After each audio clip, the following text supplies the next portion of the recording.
Welcome to DisCo Talk, where we talk all things all abilities. I'm LANA, the development manager here at Disability Co. And I'm ALYSSA, support worker and content creator here at DisCo.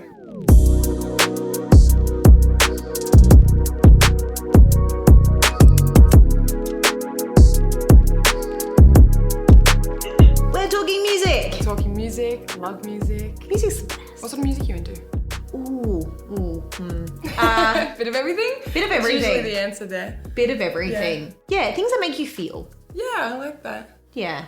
So probably a bit of everything, but it's got to make you feel. Yeah, I definitely think that when I'm listening to music, depending on how I'm feeling is what I'm listening to. So Yeah. all different, you're angry, play some rock. Yeah. So it really gets in the feels, and I suppose that's what we're talking about today. Having music get you into feels.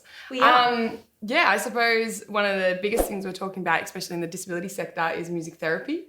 What do you think of music therapy? I think there's a broader range of different things that you can do now, and there's more scientifically proven benefits than ever before. Let's face it, we all put on a good song, and it lifts your mood. So we know the physical benefits that we feel or we get from it, but to have that scientifically proven and then to actually utilize that in different ways in therapy to bring benefit to people's lives, that's just getting more and more prevalent and more common, and it brings a whole bunch of fantastic things. When we talk about music therapy can help with heaps of things. So like memory. So memory is one of the things it can help with. If you're listening to a song maybe that you grew up with, and you're now living with dementia, that can jog your memory. So that's really crazy. Or even the sort of melody, the same sort of melody. Yeah.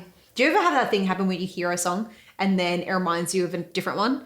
And for me, yes. I always go down a rabbit hole of trying to find that original one. I go, I need to find it out. Yeah, especially when people, like artists, will bring out a new song, but it's a remake of an old song. I know, like bringing that up to friends, and they're like, no, it's not. And no, it is. Look, and then. But what that does is exactly capturing a different moment of your life and a different memory and then bringing it into the present. And that's why it works really well. And I guess just on that point with people with things like dementia, it can help bring back other memories of a family and whatnot into their present, hearing things from the past. Yeah, do you ever, and maybe that's just me, but do you ever listen to Christmas music like midway through the year? No. Is that just me? Yeah. Look, I know there's a bunch of people that do, and if you enjoy it, sure, it doesn't quite bring as much joy to me throughout the year as it does at Christmas. Yeah. Another thing that music therapy is really good for is for alongside speech therapy as well. Getting into a rhythm when learning how to speak, whether that's learning how to speak again or learning how to speak for the first time. But, music is a great tool to be used by that. And music therapists are people who are trained and have studied at university, and there is a lot behind it that goes on behind the scenes. But apart from music therapy, I think music can also be a super social thing, like the social aspect of things. With our COVID lockdowns, I have missed live music like crazy. I know Ability Fest, I think they had to cancel in 2019 or 2020, I think it was, and that they're now supposed to be happening November, so that'll be around about when this podcast comes out. So that's awesome. Ability Fest, if you haven't heard of Ability Fest, is run by Dylan Olcott, that's it. Yes, the legend. Yeah, and he basically, being a music lover himself, he made a fully accessible music festival. So pretty awesome. Go check it out if you haven't heard about it. But how awesome, accessible for wheelchairs. Also, I know they have Auslan interpreters there, so really cool stuff. But yeah, the social aspect of music is a really big thing, especially for me. How about you? Do you like listening to live music? I love going to live music, and I think being able to have more events make things accessible. I mean, that's what we're here to talk about. All things, all abilities, and accessibility is a huge part of that. When it brings so much joy, just because a building isn't conducive to wheelchairs, why should people miss out? Yeah. And so I really hope to see, as we grow, that artists actively start to choose venues that are more accessible, so then a broader range of their fans can come and attend and enjoy as well. Yeah, 100%. That 15% that we talk about. So yeah, I have a friend who is a musician, a local musician, and his name's Chris. And he was telling me how he had met a young lady out at one of his gigs who is an NDIS participant. So she was there with her support worker, and they came up to him, and they actually ended up organising some one-on-one sessions using the NDIS funding. How good! Yeah, how exciting. And he's not a music therapist, but it's still the social aspect of things, still the, getting all that dopamine in and being able to spend your NDIS funding like that. That's awesome. What was that fact that you were telling me about dopamine?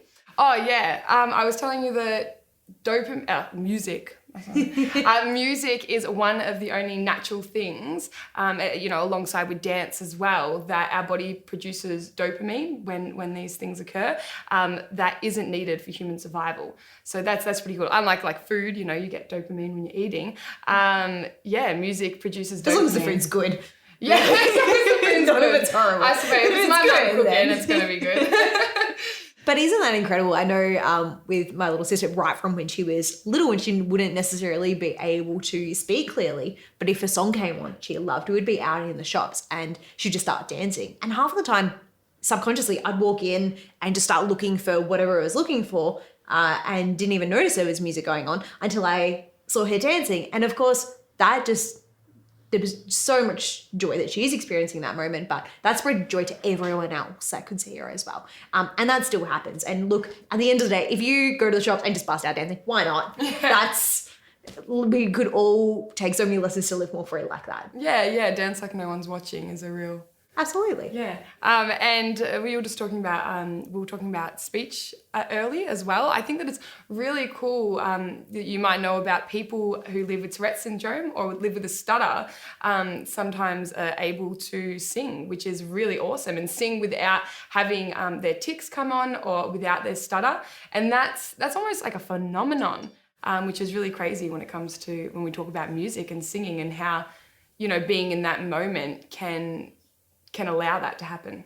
It's music and dance, now that you mention it, are two just powerful forces that we have been so blessed with in this thing that we call life. Yeah. And so whether you are fully able or have different varies of ability, it's one of those things that universally it brings so much joy. Yeah. So whether it be in therapy or just if it's busting out a great song in your living room, I think in every area it can be embraced so much more.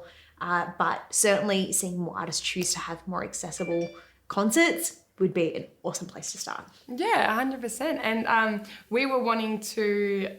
you would have obviously heard that we are starting up a group. Your music group. Yeah, yes. So we're calling it the DisCo Music Group, and basically we're going to start off getting together on Zoom for now, meeting each other. It'll be a great place for people to meet and be able to, like-minded people who enjoy music and who want to just come join this group, and we'll go from there, and hopefully we'll do some performances, and we'll get some singing going, we'll get some dancing going, we'll meet everyone, see what they like, and super excited for that to happen. So if you're not so much onto one-on-ones, and you want to come actually meet some people, come join DisCo Music Group. I think that'd be awesome. So I guess it's one of those things, even if you aren't a participant, particularly with the disability code, it's open to everyone. So get involved, email ALYSSA, we'll have all the details below, and you can have a bit of fun getting your dopamine hit from music, meeting some fantastic people, and just joining in something that you can all love together.